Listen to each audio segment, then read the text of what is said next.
Copyright disclaimer under Section 107 of the Copyright Act 1976. Allowance is made for fair use for purposes such as criticism, comment, news reporting, scholarship, and research. Fair use is a use permitted by copyright statute that might otherwise be infringing. Nonprofit, educational, or personal use tips the balance in favor of fair use.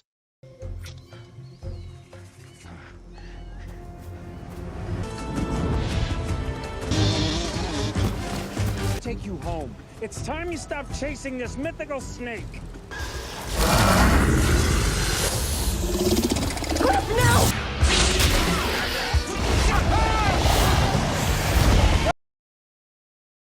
Oke, kembali lagi bersama Mimin Ulin di channel Ulinema.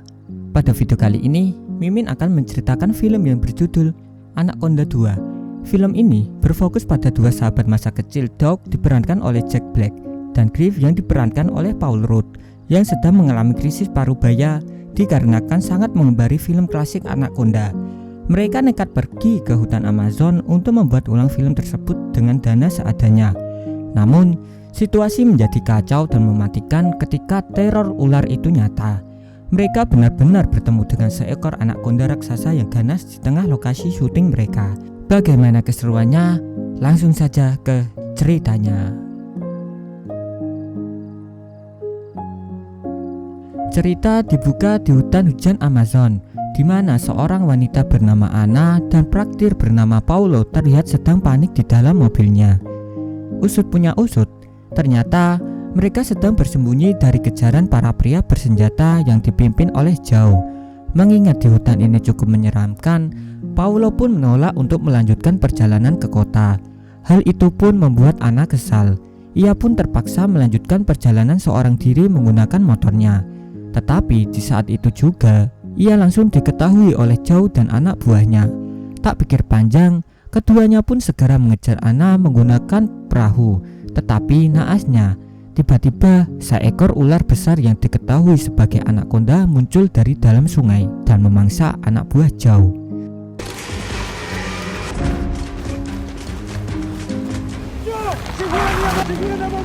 Sementara itu, di kota Buffalo, seorang pria bernama Doug McAllister yang bekerja di perusahaan video pernikahan mencoba menjelaskan ke kliennya bagaimana ia akan membuat video pernikahan mereka agar menjadi lebih menyeramkan dan terlihat sangat keren. Namun, klien yang menolak dan ingin video pernikahannya terlihat romantis layaknya video pernikahan pada umumnya. Really like the one you did for Karen and Bart.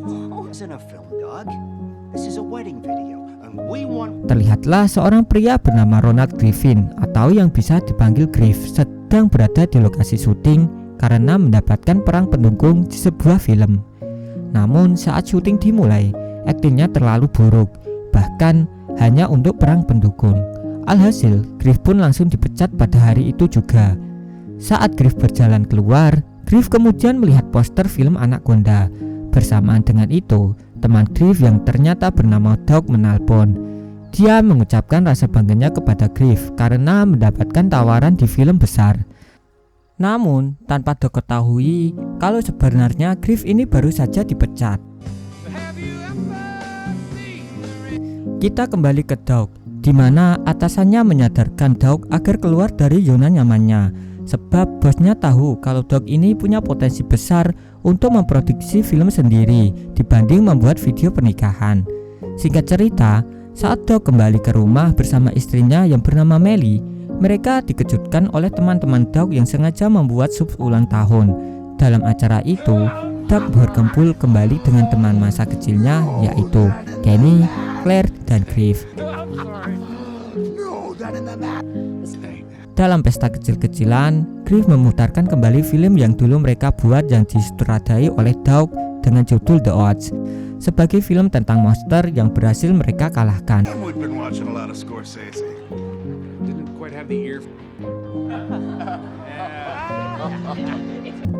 Keesokan harinya, Doug, Griff, Kenny, dan Claire bertemu lagi di restoran.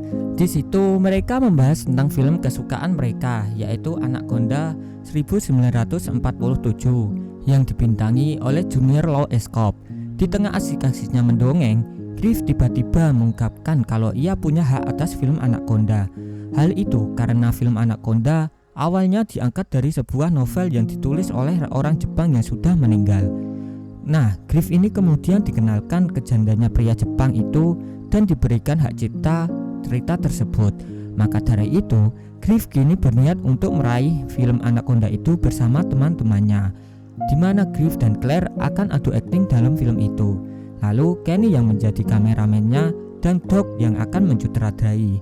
Mendengar hal itu, Claire dan Kenny pun setuju karena mereka berdua memiliki kehidupan yang membosankan dan ingin mencoba tantangan baru, namun hanya diam saja sebab belum bisa mengambil keputusan.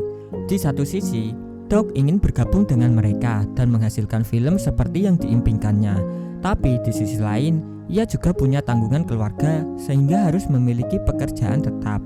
Singkat cerita, saat tiba di rumah, Doug melihat putranya yang bernama Carly menonton film The Odds yang terlihat bangga dengan karya ayahnya tersebut. Melly kemudian mencoba membujuk Doug untuk bergabung dengan Griff serta yang lainnya karena itu adalah kesempatan membuat film lagi. Namun, Doug tetap menolak dan menganggap kalau itu hanyalah impiannya saat masih kecil. Doug kemudian lanjut kerja di kamarnya dengan mengedit video pernikahan kliennya tadi pagi. Tapi di saat melihat video itu, Doug merasa biasa saja dan sangat bosan. Dari situlah, Doug mulai sadar akan keinginannya dan langsung pergi ke rumah Griff. Tujuannya sudah pasti kalau ia akan bergabung dengan mereka dan menyutradarai dari film Anaconda. What are you talking about? The Anaconda thing? You were serious, right?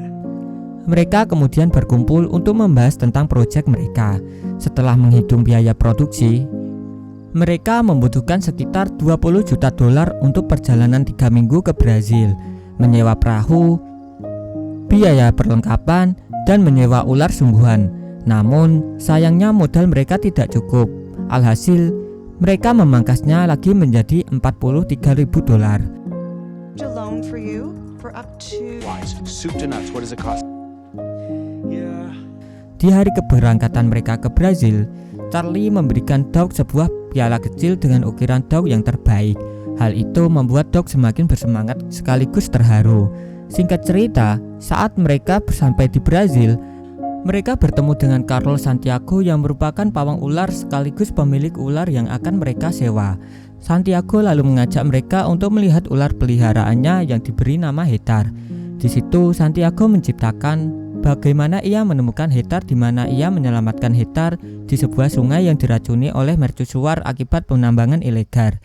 Hetar sendiri merupakan ular anaconda jinak dan tidak memiliki bisa.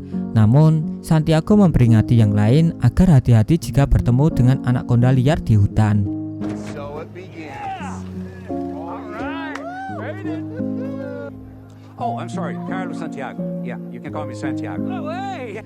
Sementara itu, di lokasi yang sama, Anna muncul dan mencoba bersembunyi di sebuah restoran. Anna kemudian diam-diam mencuri kunci kapal milik seorang pria yang sedang tertidur di sampingnya. Akan tetapi, ternyata kapal itu adalah kapal yang sama yang akan dinaiki oleh Doug serta yang lainnya. Alhasil, Anna pun berpura-pura kalau ayahnya yang punya kapal ini sedang sakit dan dirinya lah yang akan menggantikannya. Mereka lalu mulai meninggalkan dermaga menggunakan kapal tersebut. Di situ terlihat kalau Doug, Griff, Claire, dan Kenny cukup puas dengan kapalnya. Sementara Joe yang curiga Anna pergi menggunakan kapal meminta penjaga dermaga untuk memberikan rute tujuan kapal tersebut. let's do this, but with the fast. Okay. Yes. Oh. Wow. Yes. It's not so cute.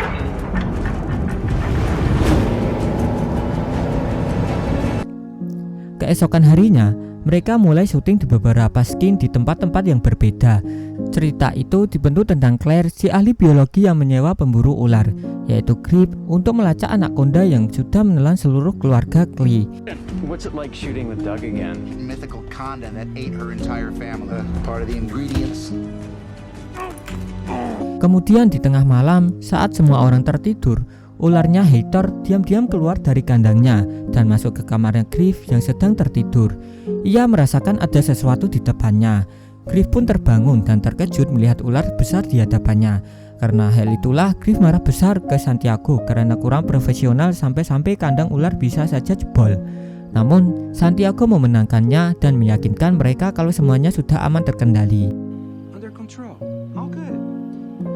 My Heitor, he's a poet. Oke, di pagi harinya, mereka kembali syuting adegan berbahaya di mana Griff harus berhadapan langsung dengan Hector. Meskipun Kenny sangat ketakutan, tetapi Doug terus memaksa Griff agar lebih mendekat ke Hector. Sampai akhirnya, Griff pun tak sanggup lagi dan melempar Hector ke sungai hingga mengenai baling-baling kapal yang akhirnya mencabik-cabik ular itu sampai mati. Tentu saja, Santiago pun menangis histeris melihat ular kesayangannya terpotong-potong beberapa bagian. Mereka kemudian melakukan upacara kematian Hector dan mengucapkan selamat tinggal ke ular milik Santiago tersebut.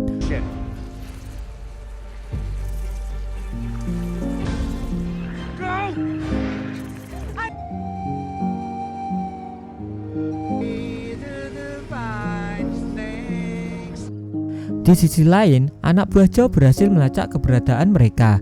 Tetapi sebelum ia melaporkan ke Joe, tiba-tiba anaconda dengan ukuran luar biasa muncul dan menelan hidup-hidup. Kita kembali ke Griff yang sedang mencoba meminta maaf. Keduanya lalu menyusuri rawa-rawa di tengah malam. Tapi saat mereka masuk lebih ke dalam hutan, mereka terpisah dan Griff memutuskan untuk kembali ke kapal. Sementara Santiago masih mencoba mencari ular lain.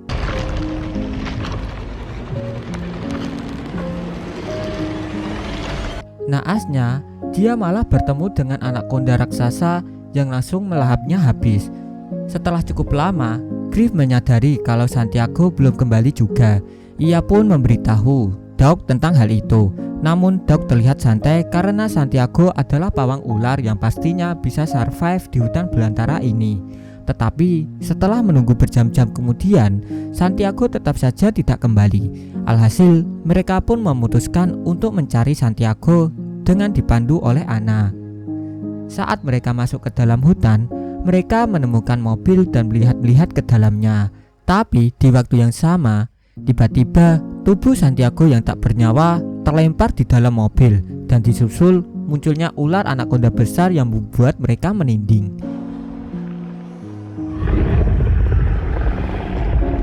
Mereka pun mencoba kabur menggunakan mobil tersebut. Namun mobilnya tak mau menyala sehingga memaksa Doug untuk keluar memperbaikinya. Untungnya ia berhasil memperbaiki mobilnya tepat waktu sebelum ular besar itu muncul kembali. Griff lalu langsung tancap gas dan meninggalkan ular raksasa itu di belakangnya. Namun ancaman lain muncul lagi, di mana para anak buah Joe mulai mengejar mereka menggunakan sepeda motor. Anna lalu memberitahu yang lain kalau orang-orang yang mengejarnya adalah para penambang ilegal yang siap membunuh siapapun yang memasuki wilayah mereka. Tanpa ragu, Anna pun mengambil sebuah senapan yang ada di dalam mobil dan mulai menembaki anak buah Joe. Sedangkan Kenny merekam aksi Anna yang mengesankan itu menggunakan ponselnya.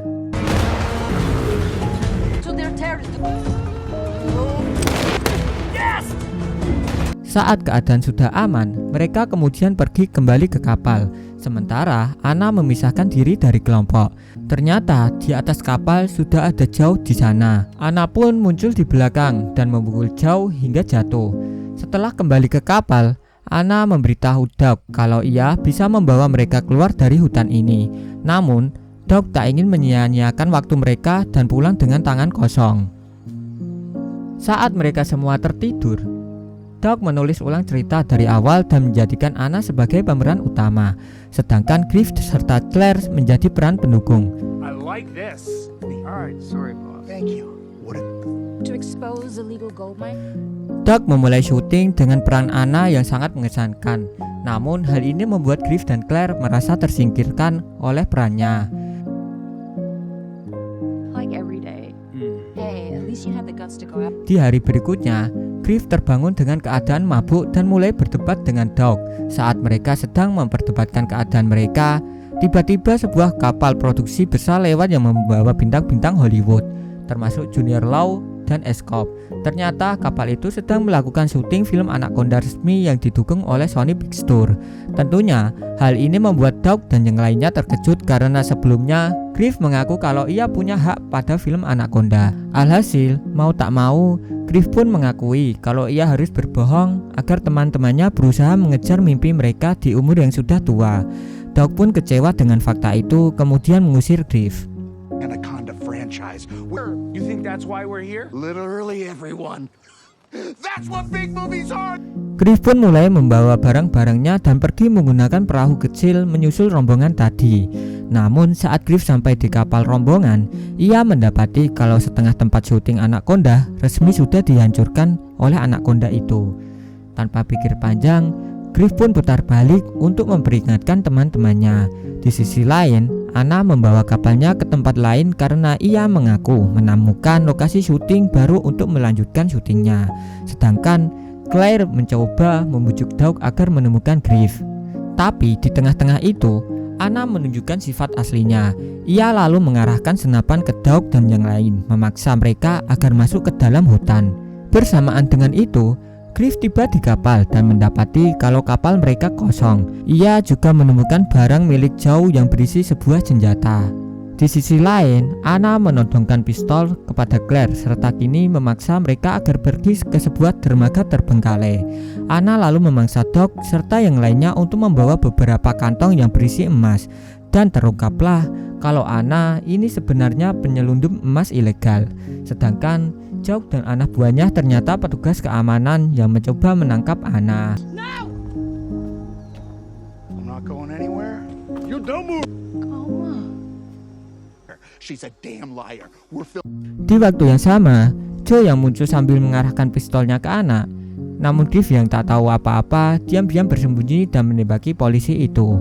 Joe pun mengambil kesempatan itu untuk menyerang Doug serta yang lainnya agar tidak berkutik. Claire kemudian mencoba membujuk Anna agar membiarkannya pergi. Namun Anna tak mempedulikannya. Jadi Claire pun berbalik mengambil senapannya dan menodongkannya ke Anna.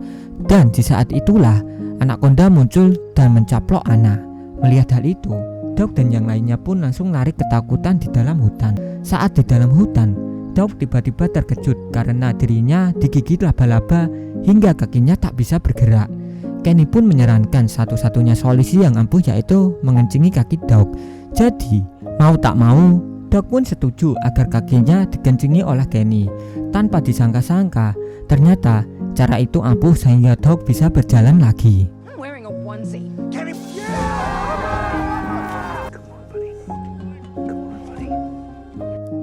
Mereka lalu melanjutkan pelarian mereka.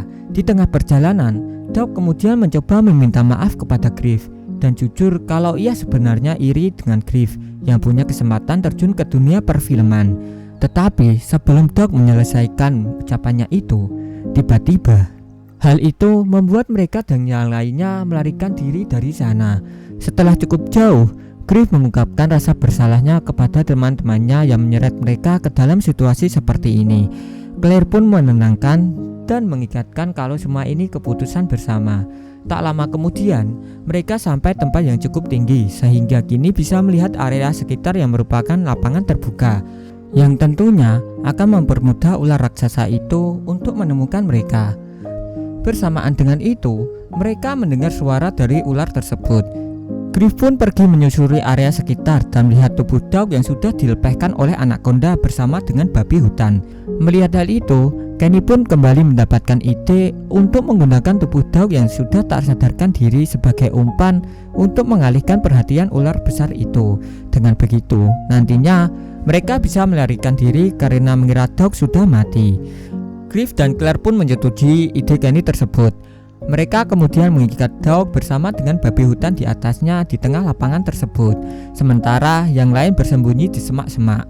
Selang tak lama, ular besar itu pun mulai merayap dan terpancing akan keberadaan Doug. Namun, tanpa diduga ternyata Doug masih hidup. Griff pun berteriak menyuruh Doug untuk berlari karena tepat di belakangnya sudah ada Anaconda. Saat mereka lari, ternyata yang masih hidup bukannya hanya Doug saja, melainkan babi hutan itu juga terbangun saat dibawa lari oleh Doug. He's alive! Don't run!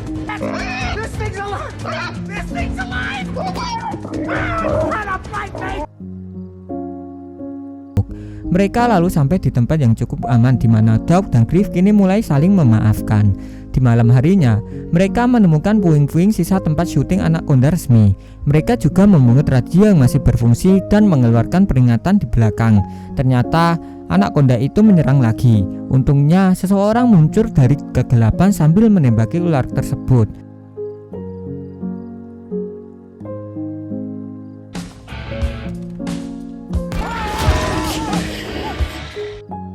Orang itu ternyata adalah Eskop, artis legendaris dari ekspedisi asli Anaconda 1947. Setelah mereka aman, Eskop menjelaskan kalau seluruh area dipenuhi kamera dan bahan peledak.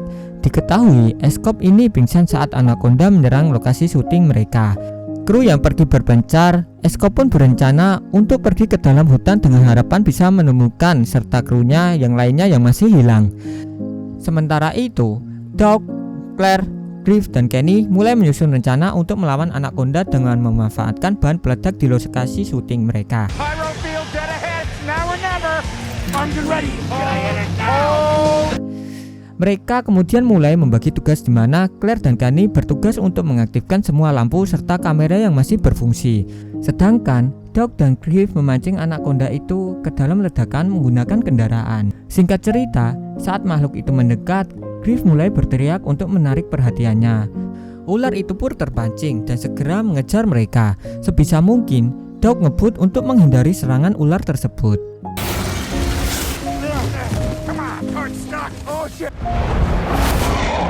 Ketika mereka sampai di titik pemicu pertama, ledakannya gagal karena panel kontrolnya belum aktif. Untungnya, Kenny dan Claire berhasil menemukan panel kontrol tepat waktu, sehingga mereka pun mampu memicu ledakan pertama dan lari menyelamatkan diri. Tapi sayangnya mereka menghadapi jalan buntu. Sementara Anaconda itu ternyata tak sedikit pun mati atau luka akibat ledakan tersebut. Saat ular besar itu mulai mendekati mereka, Griff pun maju sambil mengerahkan pistol flare layaknya seperti AI di dalam sebuah film The Quad tadi. Griff lalu menembak ke arah tumpukan tabung gas yang akhirnya memicu ledakan besar dan menghancurkan tubuh Anaconda tersebut. Meskipun begitu, kepala ular itu masih mampu berdiri dan hendak menyerang Griff. Alhasil, Doug pun langsung lari ke arah kepala ular itu dan menusuknya menggunakan patung kecil pemberian putranya. Alhasil, kini mereka pun berhasil mengakhiri mimpi buruk yang mengerikan itu.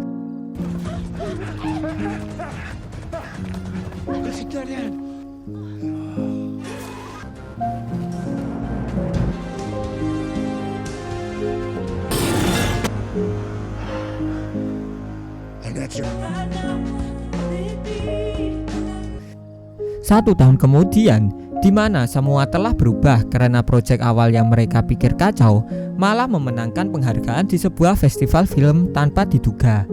Claire dan Griff juga kini memutuskan untuk menikah dan menggunakan tema monster yang terinspirasi dari makhluk luar angkasa. Tak hanya itu, Griff juga mendapatkan tawaran untuk menjadi pemeran utama di sebuah televisi. Sedangkan Doug berhasil mewujudkan mimpinya menjadi sutradara yang terkenal. Sebelum itu, Mimin mengingatkan untuk jangan lupa like dan subscribe channel ini agar tidak ketinggalan update-update video terbaru ke depannya. Hidup indah dengan kekasih. Cukup sekian dan terima kasih. Wassalamualaikum warahmatullahi wabarakatuh.